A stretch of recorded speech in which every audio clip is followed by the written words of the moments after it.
Listen, I've got a friend named Erad, and I got a song about it. Like to hear it? Go. No. I want to know if Erad is in the chat live with us. If you're watching this on YouTube, don't forget to press the like button. We have variety here.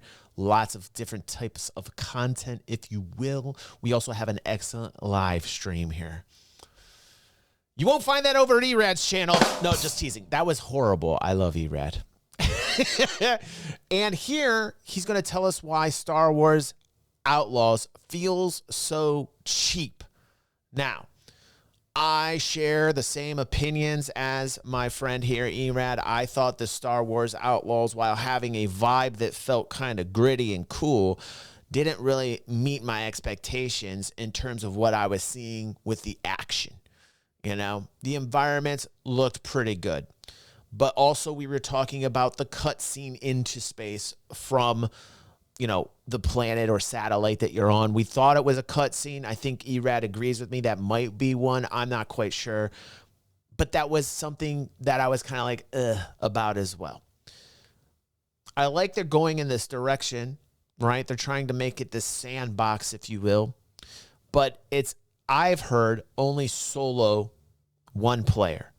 Now, that's what I've heard. I didn't do enough research, so I may be wrong on that. But if it is just one player, I think to myself, why would you call it an open world as such? Because I always felt like open worlds meant MMOs and meant people. It meant other gamers. And that's really what brings me back to like open world, kind of like that whole, and I understand the open world genre is separate from MMO, but I honestly don't understand why there are two separate categories. I always thought the open world and MMO were kind of like conjoined together, like a symbiosis, if you will. The fact that you can take like open world and MMO and separate them and define them as such, okay, you win on a technicality. But I always thought they work best together. My opinion. Let's hear what Erad has to say about Star Wars Outlaws.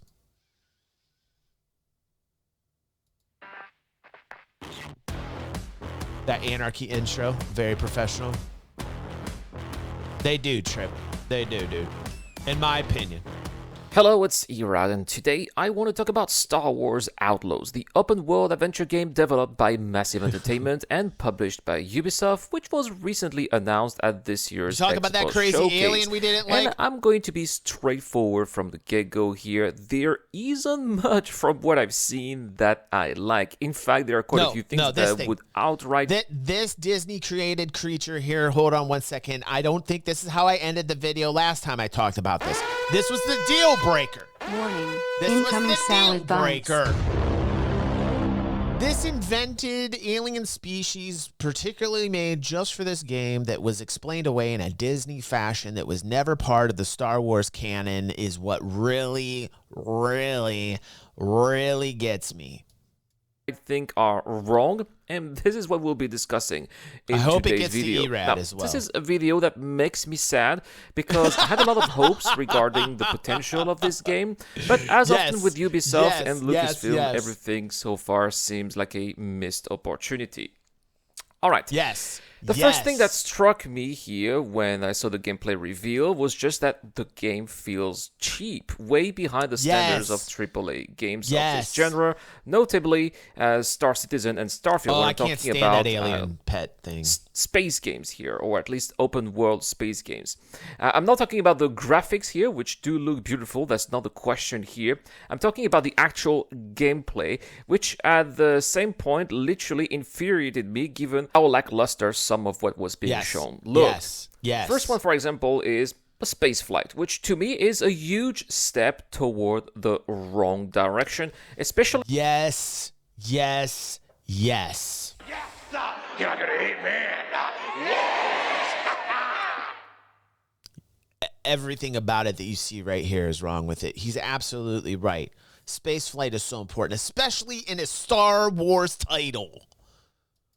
After playing games like Star Wars Squadrons, which did have great flight mechanics for a Star Wars game. Yes. But what we saw over there, it looked like it came straight out of Battlefront. It felt very arcade-ish and unrealistic. It didn't look as smooth as what it looks like in the movies or in Squadrons. Instead, it made me think of what we would see from a Rogue Squadron gameplay video from the early 2000s.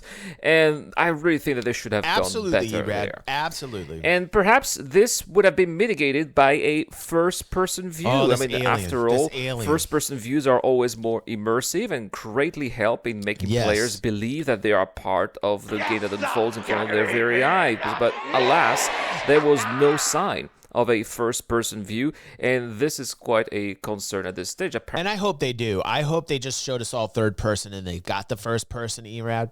I think, I don't know, it's 50-50. It's 50-50. If it's only third person, oh my God, what a stinker. Like, what a stinker, man. It does have first person. Good. Good, Fingers. There we go. Look at Fingers coming in.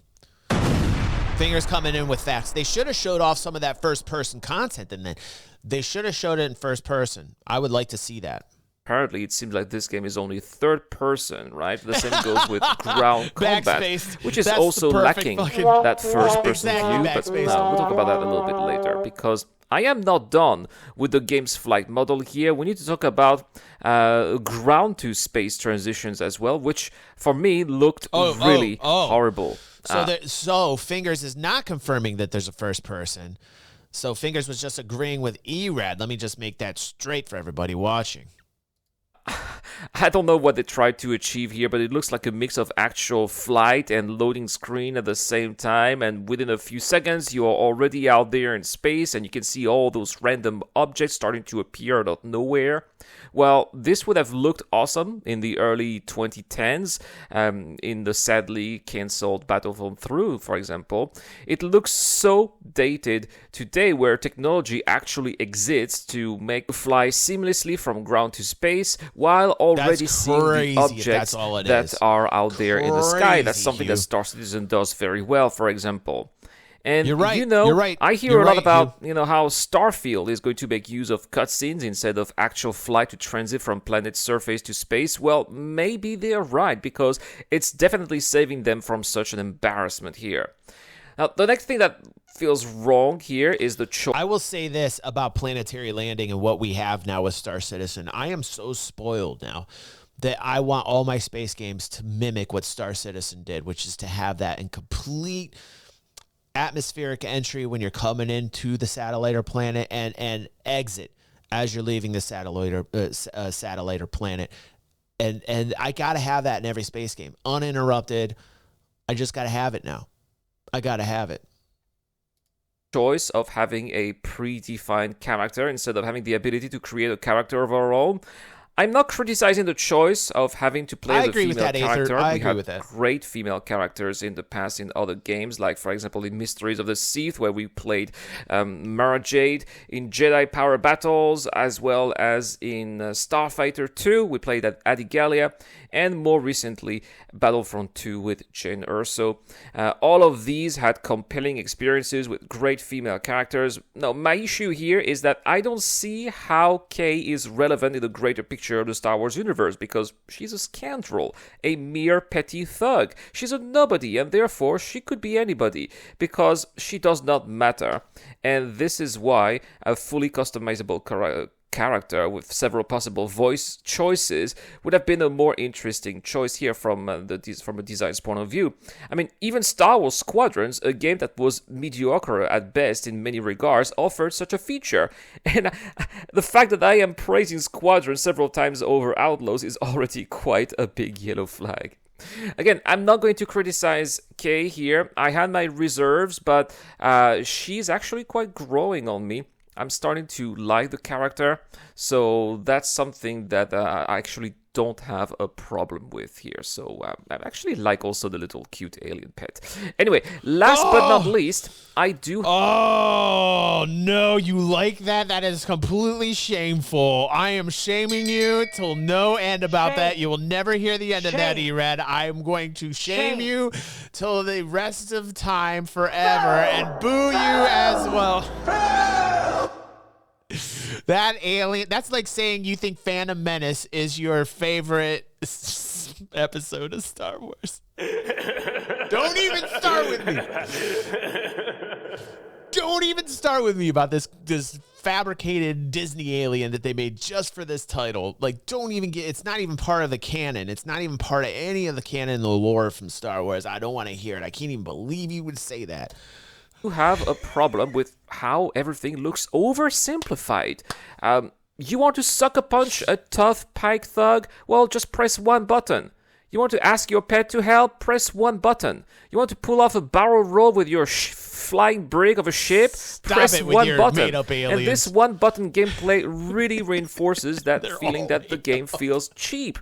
There doesn't seem to be any adversity. There doesn't seem any reason to hone your skill. All we saw was instant self-gratifying moments that, for me at least, are going to feel very boring very quickly.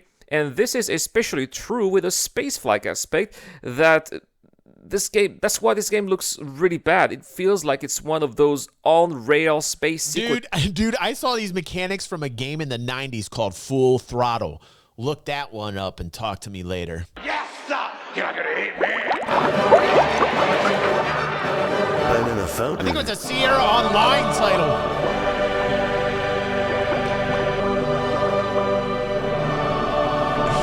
These are literally the game mechanics from Full Throttle. All right, that's all I gotta say about that. That's all.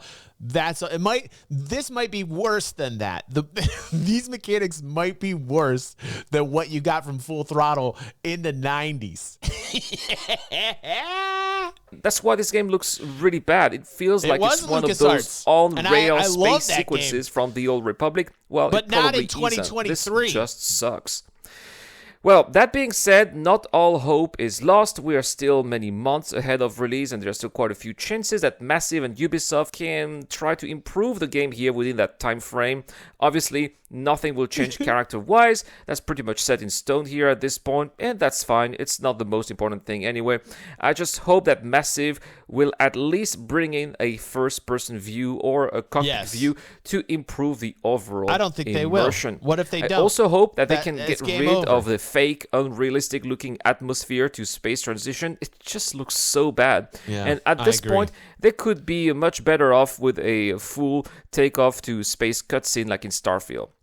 I also hope that spaceflight can be a bit less arcadey. Can we have capacitors? Can we at least have a radar? And these health bars here also need to go. Please give us a proper heads-up display with actual target status. So there we have it, guys. Everything I found wrong in Star Wars Outlaw, and I'm quite upset because this really is the kind of game that I've been waiting for a very long time. And I'll probably get it at least to get a taste of what it has to offer in terms of world building and RPG mechanics. But as far as the gameplay that was shown, I feel that Massive and Ubisoft have missed an opportunity to do something much better. With that comes the end of this video. Thank you so much for watching. Let me know in the comment section down below how you feel about Star Wars. On point. I'll accept the alien. I don't think I can give you a pass for that. But I can live with it because you're my buddy.